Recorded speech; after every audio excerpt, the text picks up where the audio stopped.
नमस्कार, मैं हूं पवन त्यागी। दिल्ली के जंतर मंतर पर जो पिछले 36 दिनों से कुश्ती के खिलाड़ियों का धरना प्रदर्शन चल रहा था, जिसमें फोगाट परिवार, बजरंग पुनिया समेत कई ऐसे खिलाड़ी थे जो ब्रजभूषण शरण सिंह, राष्ट्रीय अध्यक्ष हैं कुश्ती संघ के, उनके ऊपर आरोप लगा रहे थे और ये कह रहे थे कि उन्होंने यौन शोषण किया है, उनको जेल में भेजा जाए, बल्कि उनको फांसी पे चढ़ा दिया जाए। इस तरह की मांग वहां से हो रही थी। लेकिन अब दिल्ली पुलिस ने उनका टेंट उखाड़ फेंका है और अब वो धरना प्रदर्शन खत्म कर दिया है। दिल्ली पुलिस का कहना है कि अब इनको दोबारा उस धरना स्थल पर नहीं जाने दिया जाएगा, क्योंकि इन्होंने दिल्ली पुलिस के नियम का उल्लंघन किया है। जहां एक तरफ किसी को भी शाम 5 बजे के बाद जंतर मंतर पर रुकने की अनुमति नहीं है, ये जिद करके वहां रुके भी हैं और इन्होंने वहां टेंट भी लगा दिया है, जबकि टेंट लगाने की भी परमिशन वहां नहीं है और वहां धारा 144 लगाई गई थी नई दिल्ली एरिया में। इसका मतलब कई नियमों का उल्लंघन हुआ। और अब जहां एक तरफ पुलिस ने इनका टेंट उखाड़ फेंका है, इन खिलाड़ियों को वहां से खदेड़ दिया है, इनके खिलाफ दिल्ली पुलिस ने एक FIR भी दर्ज की है।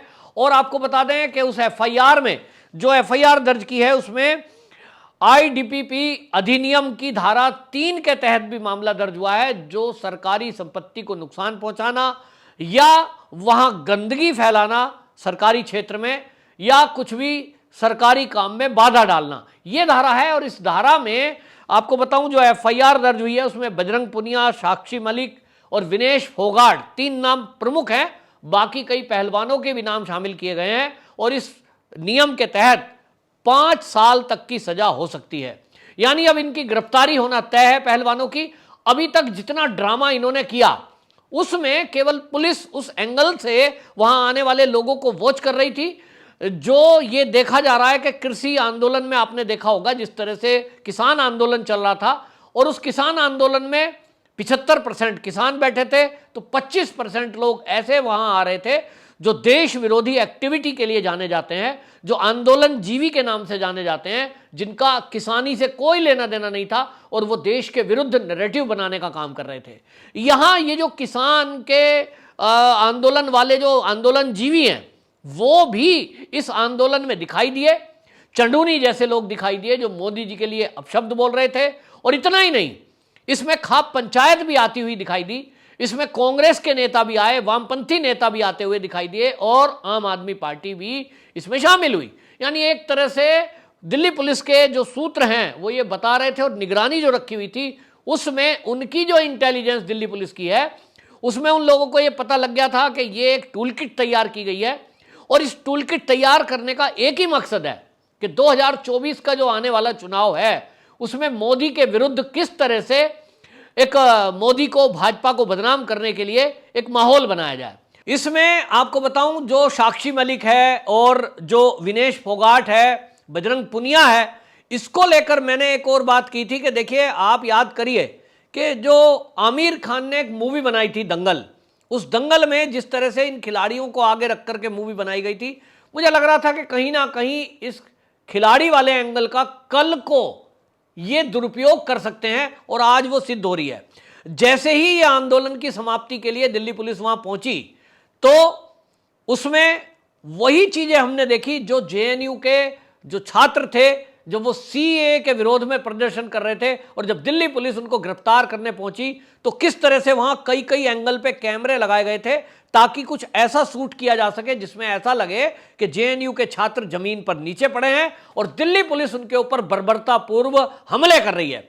उसी जो वो क्लिक है, उस फोटो को और उस वीडियो को वर्ल्ड वाइड पूरी दुनिया में हैशटैग चला करके चलाया गया और कहा गया देखिए ये मोदी की पुलिस है किस तरह से छात्रों पर ऊपर अत्याचार कर रही है। लाइनें वही हैं, बस यहां JNU के छात्र की जगह पहलवान शब्द रख दिया गया है। मेडल लाने वाले पहलवानों को देखिए क्या किया जा रहा है। और आप याद करिए, आप ट्वीट देख लीजिए, राहुल गांधी ने अपने ऑफिशियल ट्विटर हैंडल से ट्वीट किया है और उसमें वीडियो है, आवाज राहुल गांधी की है। वो कहते हैं मोदी जी नारा देते हैं बेटी बचाओ बेटी पढ़ाओ, लेकिन वो बेटी को बचाएंगे नहीं। उन्होंने सीधे सीधे भाजपा पर आरोप लगाए कि वो बेटियों को मारेंगे, कूटेंगे और इस तरह से उनका शोषण करेंगे। मतलब कुल मिलाकर के वो टूल किट पूरी तैयार की गई कि किस तरह से कुछ किसानों के नाम पर वहां किसानों के नेता टिकैत जैसे लोग आएंगे, चंडूनी जैसे लोग आएंगे और ये कहेंगे जी हम तो इनके साथ हैं क्योंकि ये किसानों के बच्चे हैं। फिर उसमें खाम पंचायत आएंगी, कहेंगे साहब ये हमारी जात के बच्चे हैं। फिर उसमें कुछ किसान के बजाय राजनीति के लोग शामिल होंगे, वो कहेंगे कि साहब ये तो भाजपा वाले अत्याचार कर रहे हैं, हम तो इसलिए क्योंकि भाजपा अत्याचारी है। तो उसमें आम आदमी पार्टी आ गई, फिर उसमें कम्युनिस्ट आ गए, फिर उसमें कांग्रेस भी शामिल हो गई और आपने देखा कि बिहार से चल करके आरजेडी, जेडीयू, इसके अलावा भी आपने देखा कि पप्पू यादव जैसे लोग आकर के शामिल हो गए। मतलब कुल मिलाकर के एक पूरा माहौल बना दिया गया और यह माहौल बनाया गया कि यहां अगर लाठी चलती है और कुछ होता है तो फिर मोदी जी को घेरेंगे कि देखिए अवार्ड लाने वाले खिलाड़ियों को किस तरह से पीटा जा रहा है। और बिना डंडा मारे फिर भी उन्होंने उस तरह का माहौल बनाने की कोशिश की और फिर से एक बार दिल्ली पुलिस को बदनाम करने का षड्यंत्र किया गया। दिल्ली पुलिस क्या करती है आप बताइए? इन खिलाड़ियों को कितने दिन से दिल्ली पुलिस झेल रही थी और दिल्ली की जनता, ये किस तरह के ड्रामे चल रहे थे। आप देखिए बजरंग पूनिया का वो जिंद में दिया हुआ भाषण, वीडियो अभी भी पड़ी है, उसको लेकर अलग से एफआईआर होगी। मैं बता रहा हूं आपको क्या कह रहे थे वो खड़े होकर, आपको मैंने बताया हम सिर झुका सके हैं तो सिर कटा भी सकते हैं, ब्रजभूषण ने बेरा कोन्ना मारे लोग मैं कितनी ताकत से। क्या कह रहे हैं ये? हम सिर झुका भी सकते हैं तो हम काट भी सकते हैं। और ये बजरंग पूनिया माइक से सभा को संबोधित करते हुए बोल रहे थे। हमारे लोग मतलब क्या था? क्या हमारे लोग मतलब बजरंग पूनिया का जाट कम्युनिटी से था? तो क्या हमारे लोग का मतलब पहलवानों से था? तो अगर ये पहलवानों को उकसा रहे हैं तो एक पहलवान मेडल लाने वाला सुशील, मैंने बताया जेल के अंदर बंद है, तो क्या ये ऐसे लोगों को आह्वान कर रहे हैं कि आप देखिए बजरंग ये जो है क्या नाम आपका ब्रजभूषण शरण सिंह, उसको पुलिस तो पकड़ नहीं रही है तो चलो उसका सिर काट ही लो। क्या इस तरह से बजरंग पूनिया चाहता है? ये सवाल है और ये पुलिस को पूछना चाहिए। और मैं तो इस वीडियो के माध्यम से कहूंगा कि ब्रजभूषण शरण सिंह इस पर एफआईआर दर्ज कराएं कि अगर भरी सभा में इस तरह से लोगों को उकसाया जा रहा है तो कल को कोई भी सिरफिरा जाकर के कहेगा भाई ठीक है हमें तो अपना दम दिखाना है, क्योंकि हमारा जो खिलाड़ी है हमारी जाति का, हमारी कम्युनिटी का, वो ये कह रहा है कि हमारे लोगों में कितना दम है और अब दम दिखाना है। तो ये उकसाऊपूर्ण कार्रवाई नहीं है। निश्चित रूप से इसमें एफआईआर होनी चाहिए तो पता लगेगा। लेकिन कुल मिलाकर अब जिस तरह से ये टेंट उखाड़े गए वो तो एक अलग बात है, लेकिन आप देखिए कि टूल किट किस तरह से काम करती है कि राकेश टिकैत टाइप के नेता, चंडूनी जैसे नेता इनको सपोर्ट करने आ रहे हैं। क्या ये किसानों से जुड़ा हुआ मामला है? ये तो पहलवानों का मामला है।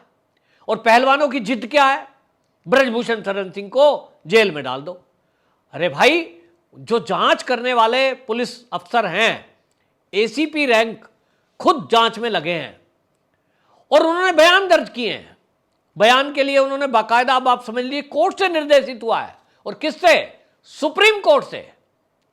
सुप्रीम कोर्ट बीच में है, सुप्रीम कोर्ट ने आदेश दिया, उसके बाद एफआईआर दर्ज हुई। क्या कोई भी पुलिस का अधिकारी वो सुप्रीम कोर्ट से पंगा मोल ले सकता है? केंद्र में आज चाहे अमित शाह गृह मंत्री हैं, वो आज भले ही मोदी प्रधानमंत्री हो या गृह मंत्री अमित शाह हो, सुप्रीम कोर्ट से ऊपर नहीं है। सुप्रीम कोर्ट अगर देखेगी कि इसमें कुछ अत्याचार हो रहा है, कुछ फेवर हो रहा है, वो कोई भी आदेश दे सकती है। और सुप्रीम कोर्ट की ये पावर है, सीजेआई साहब में इतनी पावर है कि वो चाहे तो गृह मंत्री को कोर्ट में बुला दें कि आइए, आपने आज्ञा का उल्लंघन किया आपके अफसरों ने, और आइए आपने ये फला की कुछ अगर गलती की हो। तो अगर किसी को देश की सुप्रीम कोर्ट पर विश्वास नहीं है तो उसके लिए क्या कहा जाएगा? अगर पुलिस पर विश्वास नहीं है, एक बार को मान सकते हैं कि आप कहेंगे कि पुलिस जो है अमित शाह के अंडर है, अमित शाह बीजेपी है और बीजेपी के ही सांसद के विरुद्ध हमने आरोप लगाए हैं। लेकिन आपका मामला कोर्ट में चल रहा है, तब आप एफआईआर के बाद संतुष्ट नहीं होते, आप घर वापसी नहीं करते, आप आंदोलन कर रहे हैं, वहां भाषण चल रहा है, रोज रात को आप वहां रुके हुए हैं, आपकी फोटो आती है कि कभी आप होटल में हैं, आपकी वीडियो आती है कभी आप कहीं भाषण दे रहे हैं, आप कभी खाप पंचायत में घूम रहे हैं। तो आप तो एक राजनीतिक एजेंडा बना रहे हैं। आपने तो तय कर लिया कि 2024 की राजनीति करनी है तो पूरे देश में भ्रमण करें, जैसा राकेश टिकैत घूम रहे थे, सेम वही पैटर्न है। राकेश टिकैत का धरना यूं तो चल रहा था गाजीपुर पर, लेकिन आप देखिए कैसा धरना था कि एक ट्रॉली थी, उसमें एसी वेसी सब लगाए हुए थे और टेंट लगाया हुआ था। मैंने तो देखा कि वहां गद्दे थे, एसी था, बढ़िया सब टेंट में वो सोते थे, खाते थे, पीते थे। चल रहा है धरना सड़क के ऊपर। वो घूम रहे हैं राजस्थान, वो घूम रहे हैं पश्चिम बंगाल, पूरा देश घूमा और एक नैरेटिव गढ़ने का कोशिश की। सेम उसी पैटर्न को ये कुश्ती के कुछ जो खिलाड़ी है गिनती के, ये इस पैटर्न को अपना रहे थे। यानी एक तरह से टूल किट वही है जो कृषि बिल के टाइम एक्टिव थी।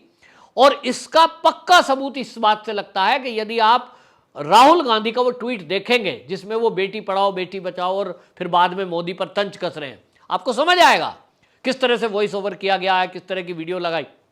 पूरी तैयारी है, पूरा वही टूल किट है। तो कुल मिलाकर दिल्ली पुलिस की तरफ से जो एफआईआर की गई है, आपको बता दूं कि इस एफआईआर में आईपीसी की धारा 147, 149, 186 और जो मैंने बताया कि ये पीडीपीपी की धारा 3 ये गंभीर है और इसमें तो 5 साल तक की सजा है।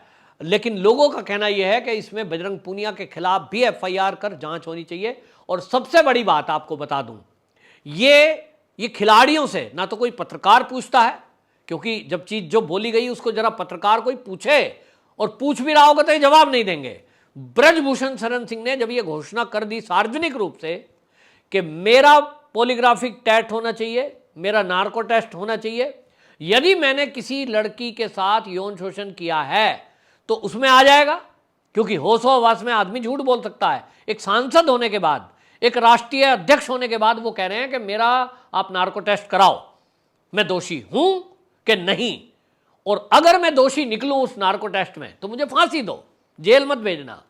समझिए कितनी बड़ी बात बोली है। ये जो वो दूसरी तरफ वो ये कह रहे हैं कि जो ये आरोप लगाने वाले खिलाड़ी हैं इनका भी नार्को टेस्ट हो, ताकि ये भी पता लगाया जाए कि ये आरोप किसके कहने पर लगाए, और ये आरोप लगाए तो सही हैं कि गलत, या कोई टूल किट है का कैसे पता लगेगा। इनको आप डंडे मार नहीं सकते, 3rd डिग्री दे नहीं सकते। ये कहेंगे साहब मेडल लाए हम तो, हमें पुलिस मार रही है, अभी तो बिना मारे ही हल्ला कर रहे हैं। अगर पुलिस ने कहीं एक डंडा तक मार दिया तो आप समझिए कितना बड़ा बवाल हो सकता है। इनके पीछे कौन कौन बड़ी ताकत है। तो ये आसान बात नहीं है। जिसके पीछे राजनीतिक दल 15-20 खड़े हों वो कोई कमजोर नहीं है, और सीधी सीधी तो कांग्रेस खड़ी है। तो कुल मिलाकर एक गहरी साजिश नजर आ रही है। लेकिन ब्रजभूषण शरण सिंह ने इनके जो एजेंडा है उसकी हवा निकाल दी जब ये कह दिया कि इनका भी और मेरा भी नार्को टेस्ट कराएं, जो झूठा होगा उसको जेल में डाला जाए। तो जनता ये मांग कर रही है कि यदि नार्को टेस्ट के लिए पहली बात तो ये हां नहीं कर रहे हैं, और यदि हां करते हैं और ये दोषी निकलते हैं तो ये जो खिलाड़ी हैं जो आरोप लगा रहे थे ब्रजभूषण शरण सिंह पर, जिसके कारण उनकी निजी हानि हुई है, उनके चरित्र की हानि हुई है, उनके मान की हानि हुई है, इसके लिए इनके लिए क्या सजा होगी। झूठा जो आरोप लगा रहे हैं, मुझे नहीं पता ये झूठा है कि सच्चा, लेकिन मैं ब्रजभूषण शरण सिंह की बात बता रहा हूं जिन्होंने ये बोला है कि अगर ये झूठे हैं तो इनके लिए क्या कोई सुप्रीम कोर्ट में कानून ऐसा है कि इनको भी 10-20 साल की सजा हो सके। ऐसा कानून नहीं है। तो ये कानून बनाने की आवश्यकता है, लेकिन पूरे देश को सच पता लगना जरूरी है। और इस टूल किट के पीछे कौन है ये तो अब लगभग नजर आ ही रहा है, लेकिन फिर भी अब जो दिल्ली पुलिस ने किया है वो बहुत सराहनीय है। दिल्ली पुलिस के लोग सराह रहे हैं। लेकिन कुल मिलाकर अब एफआईआर जब दर्ज हुई है, अब ये जेल की सलाखों के पीछे जाएं। इसके अलावा इनके पीछे कौन शक्तियां हैं इसका भी पता लगाना बहुत जरूरी है। वंदे मातरम।